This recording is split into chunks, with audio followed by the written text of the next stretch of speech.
Hey, gang, you'll never guess what I heard in the news today. What did you hear? Well, apparently... Like many young people of today, Billy likes to impress his friends with his knowledge of world affairs. Oh, I'm so impressed by your knowledge of world affairs. But young Billy is about to make a big mistake. You see, this morning, as always, Billy cast an eye over his social media feed, looking for the niftiest news. Golly, this story's out of sight. Look out, Billy. That interesting story might just be a fake.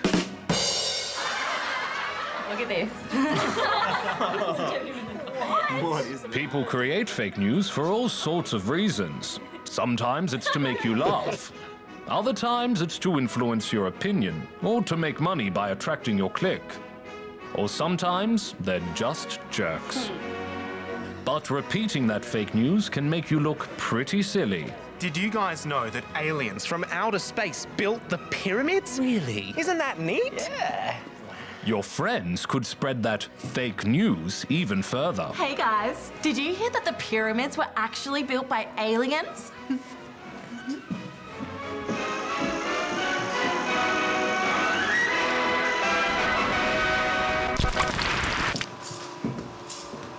You might have noticed fake news is having a bit of a moment.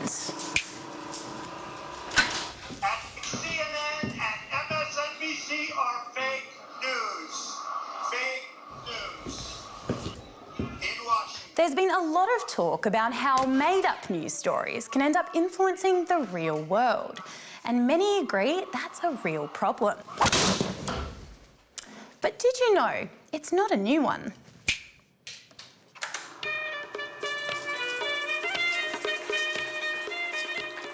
What does it say?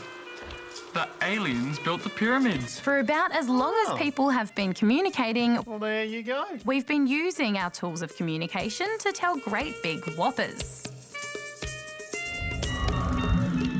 We can see evidence dating back thousands of years of leaders, artists and historians bending the truth to make themselves or their bosses look good, or to tell a better story. Extra, extra, read all about it.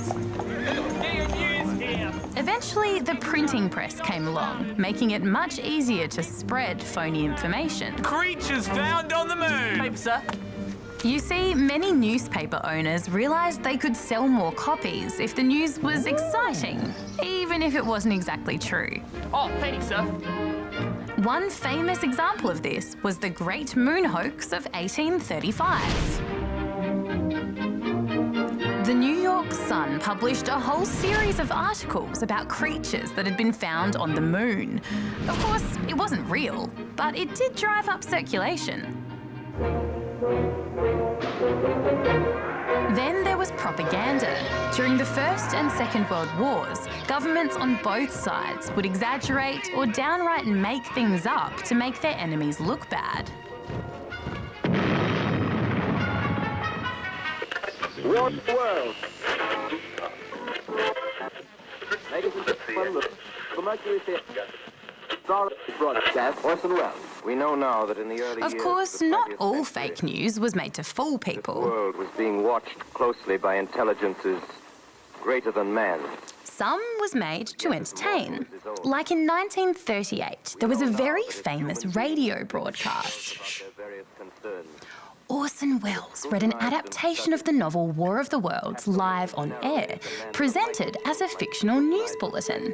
Afterwards, there were reports it had caused mass panic, with many listeners thinking aliens really were attacking. Aliens are attacking! The earth about their little affairs.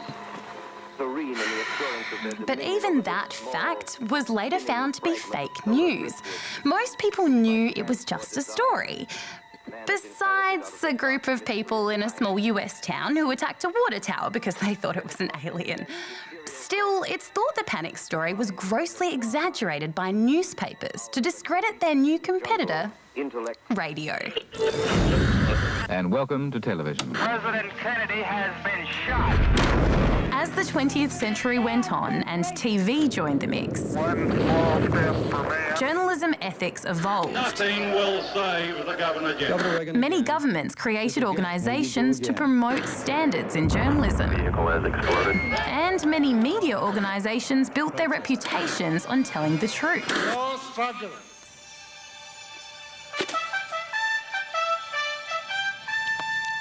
That doesn't mean fake news went away, but it was often easier to spot.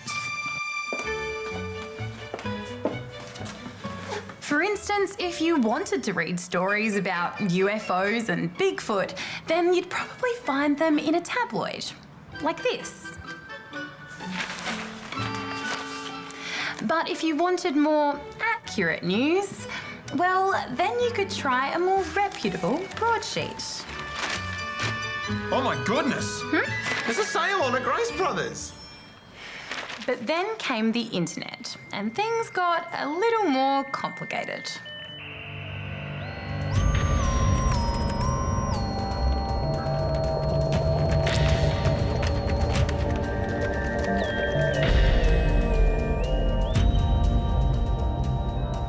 All of a sudden, anyone could be a publisher.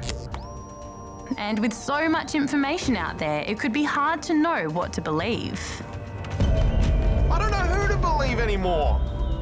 The internet, with its blogs, message boards and chat rooms, created the golden age of conspiracy theories, as people seriously speculated about celebrity lizard people, the Illuminati, and who really killed JFK.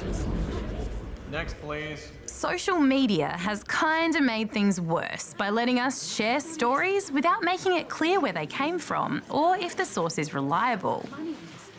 Plus, we're more likely to see stories we already agree with, and we're more likely to believe them when they're shared by our trusted friends. Wow. That's a really serious problem. Next, please. Especially when it comes to political stories, which can influence the way people vote.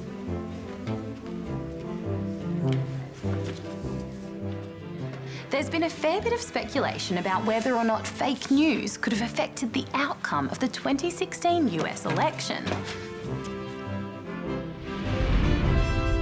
There were heaps of fake news stories doing the rounds during the campaign. In fact, near the end, it's thought fake news was being shared even more than real news.